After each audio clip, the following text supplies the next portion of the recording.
You have to take the connect adapter and then you have to remove the hard disk from the server, and you can see the hard disk will be like this. Backside you can see the position which will go inside the adapter. I will show you how to connect the SSD to the adapter. Now you can take the hard disk, connect it and slightly push.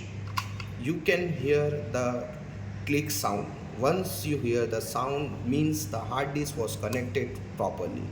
Now to fix it properly you have to turn it back and just take the screws which comes along with the adapter, and with the help of screwdriver you have to fix the screw in all the four positions.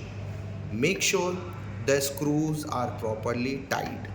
When you fix the screw in all the position, then you can see the back side of the slot which will go inside the server. Now you have to take the hard disk and this portion should be go inside. You have to connect it to the server, and when you hear the click sound means the hard disk was connected properly. Same you have to do with the other hard disk. Thank you.